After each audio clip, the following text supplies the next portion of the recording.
Welcome back to the Health Channel, all health, all the time. I'm Dr. Derek Papp, an orthopedic and sports medicine physician with the Miami Orthopedic and Sports Medicine Institute.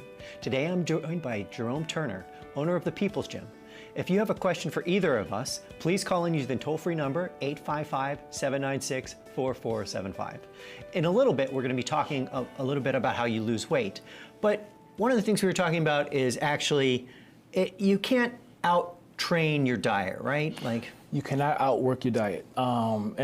Listen, okay, I like to say this. When you're in your 20s, you can, because you have a thing called high metabolism, sure, or the king, which is called youth. When you have youth, you can do whatever you want. When I was 25 years old, man, I had abs on my back, because of my youth. I had a Burger King. I was a 2-time champion. Hear me, folks. I was a 2-time champion, and I Golden Glove, right? Golden Glove. Yeah. And I ate Burger King every day, but I was 25. I tell people it's 2 types of health. It's a health under 30, and it's a health over 30. Yeah. Over 30, you have to buckle down and get more discipline. So no, you cannot outwork your food. In your 30s, you have to eat according to what your goal is. If you just want to be slim, you're doing cardio, okay, beware, you might burn a lot of muscle. If you want to put on weights, if you want to put on muscle with resistance, then you have to eat a little hearty, more red meat for the iron to build blood. Yeah. Well, we do have a list for our viewers looking at the health benefits of a good diet. Can you take us through this, Jerome, please? Yes, while we eat healthy, strong bones, better mood, cancer prevention, reduce heart risk, and manage diabetes. Strong bones, you need calcium, so you're gonna need a lot of leafy greens, which is one of my favorite. People don't understand how much calcium is in leafy greens. Pretty much leafy greens help you avoid diseases, whether it's heart disease or even a certain type of cancers, because before a person gets sick on the outside, you get sick on the inside. So your organs really become damaged, and fatty liver and different things. But a high, if you're gonna have a plate of food, I would say in these portions, have fat, meaning essential fats, being avocado, coconut oil, things like that. Have that on your plate with maybe some bacon. People don't believe bacon is healthy for you. Well, you probably don't want to get bacon from the store that's in the package, but if you go to the butcher and get straight clean bacon without all the preservatives, you need fat, you need protein, and you need some fiber to help you digest, really potassium. But you don't need carbs. Yeah, well, I think we're going to talk a little bit more about that later. We can shift gears a little bit. So what's pre-diabetes, and how can you control that with your diet? Pre-diabetes, type 2, the medical term, type 2 diabetes. This is what I believe from reading physiology and studying. I'm not a doctor, but I do pick up the books and read and educate myself. And what I'm learning, I believe most people, not diagnosed, but most people have type 2 diabetes because of the symptoms they have. Type 2 diabetes is when you eat carbs, you crave carbs. So your blood spikes up and down. It's almost like the heart rate. It spikes up and spikes down.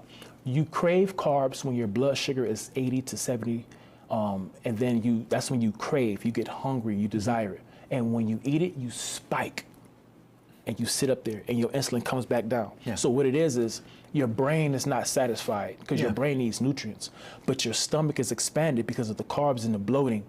But you see people continue to eat more, like Thanksgiving dinner. Yeah, I think at the cellular level, your body kind of gets confused, it doesn't know exactly what it wants, and it starts to want sugar more and more and more. Yes, and then the sugar doesn't really do that much, and then the insulin levels get messed up. We do have a package for our viewers. This is from Baptist Health, South Florida, that explains your risk for diabetes and things that are important about that. Take a look. The whole purpose is to try to identify patients who either are at risk for diabetes or have diabetes already and don't know about it. They're very simple tools that are designed to try to identify this population of people, including a very simple questionnaire that is found in the American Diabetes Association website that has 7 questions. Each one of the questions has a number categorization at the end. Depending on the degree that you get, you will be a higher risk or low risk. And that would be sufficient to talk to the primary doctor to be tested for diabetes. The main risk factors for diabetes, which identifies people who should be tested for it, are going to be any person over age 45 with one other risk category, which includes first-degree relatives with any type of diabetes, women with a history of gestational diabetes, overweight or obesity, basically a BMI over 25, history of hypertension, sedentarism, and low HDL and high triglyceride levels. If you are a pre-diabetic and you initiate interventions, which you'll discuss with your primary doctor, there is a good chance that you're going to either delay the appearance of diabetes or even prevent it over time. If you're already diabetic and you initiate significant intervention, then for sure you're going to either absolutely prevent or delay the appearance of long-term complications as a result of diabetes. Therefore, if you feel you're at risk, you should go ahead and see your doctor right away. I just want to remind our viewers that if you have a question for Jerome or myself, probably Jerome, because he's more interesting than me, call in using the toll-free number using 855-796-4475. You know, Jerome, we talked a little bit about age, talked a little bit about weight. You know, I know you feel strongly about, say, your BMI. What is a BMI and how does that actually play into this? Body mass index. Body mass index, it shows how much body fat you have according to your height. I'm 6'7", 270 pounds. So on the body mass index, I will be obese. But you guys all saw the picture, and I'm not tooting my horn, but you all saw the picture. So I can't be obese. I was speaking to a physician about body mass index, and he said, Jerome, because of your size and because of your muscle and your bone structure, like sports cars, when they make sports cars, they're not thinking about a man that's 6'7". Right. Now they do because of so many athletes. But in the 80s, sports cars was made for people that was under 6 feet tall and under 200 pounds. So when they did the body mass index, I'm pretty sure they wasn't using a person like me as a guinea pig.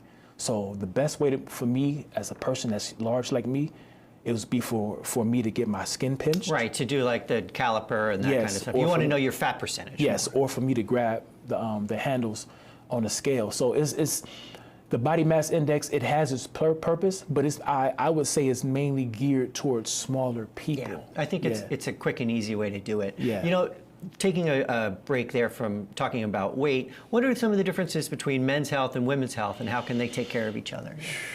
Man, touchy topics. Okay, let's do women's first, since Mother's Day is around the corner.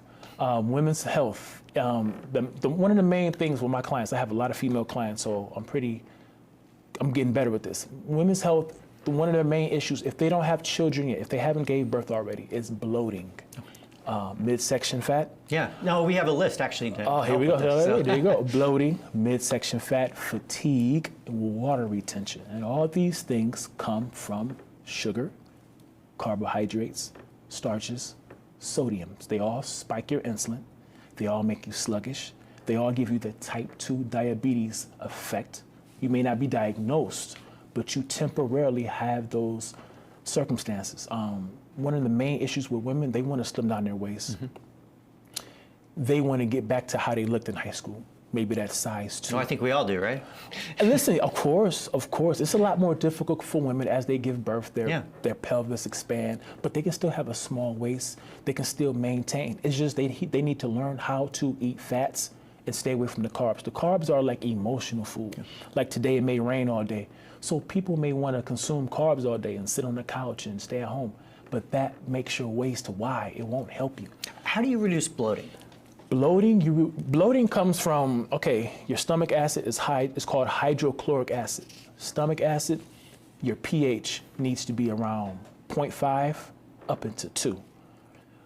How do your pH, the higher your pH goes, the weaker your acid gets. It becomes alkaline.